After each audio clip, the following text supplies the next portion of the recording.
with an Israeli guard. And so it goes on. Listen, we're going to be looking around the museum more, but first of all, let's have a quick look back at Banksy's career so far. For 25 years, Banksy has been creating guerrilla graffiti, using the walls of buildings to make some of Britain's best-known art, and managing to keep his identity a secret, although it's believed he's around 50 and from Bristol.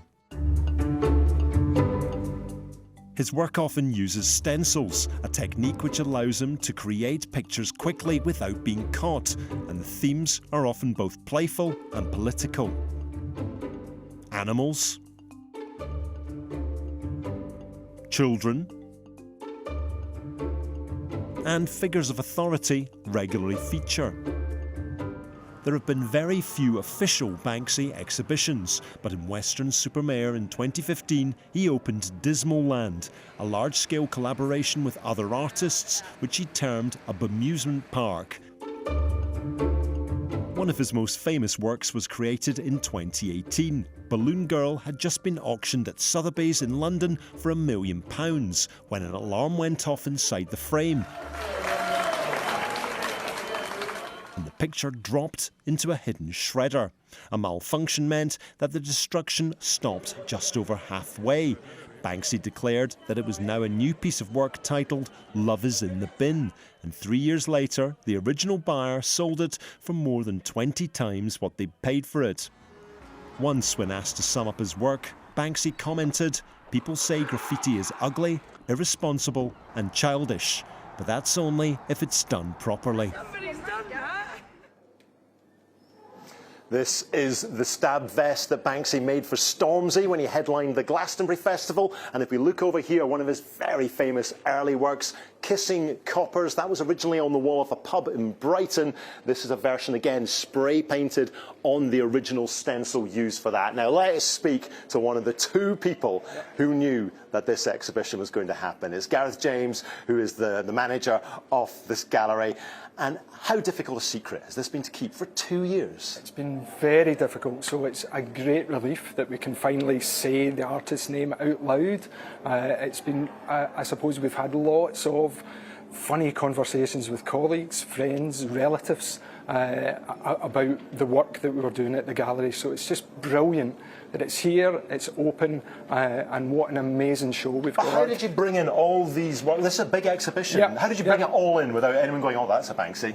Well, we kept things very tight. There was quite a lot of security, and we just went about it in a kind of calm, smooth way, and drew no attention to the fact that we were building this amazing show in here.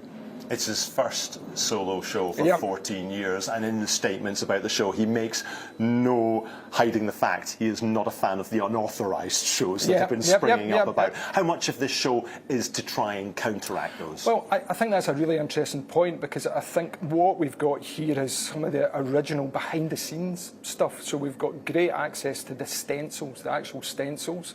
I think a favourite piece of mine is the shredder piece. I think people will remember at Sotheby's, the gavel went down and then the piece of work slowly started to shred. So we see behind the scenes of that and how that worked out. It's fascinating. It's a great look and insight into how he works. I think folk will love this show and want to come back. And it's also worth explaining why he chose Glasgow. It's to do with what's outside. Yeah, I think that's right. I think he's got a real affinity. He describes the cone on the Duke of Wellington statue outside as his favourite artwork and intervention in the UK. For people who don't know, this has been going on for more than 40 years in Glasgow. So about 40 years, and interestingly, it's always done anonymously and in secret as well. So that parallel with the way that Banksy works, I think is perfect. I think we've got a perfect city and a perfect gallery for this show. It's a perfect fit. And the decision has been made at weekends to open right the way through the night. That could get messy. No, I don't think so. I think it's just a way of dealing with the demand for tickets. I think we're all set up in terms of how we manage those queues, whether it's 1 o'clock in the afternoon or 1 o'clock in the morning. We're already in a lively, kind of vibrant situation.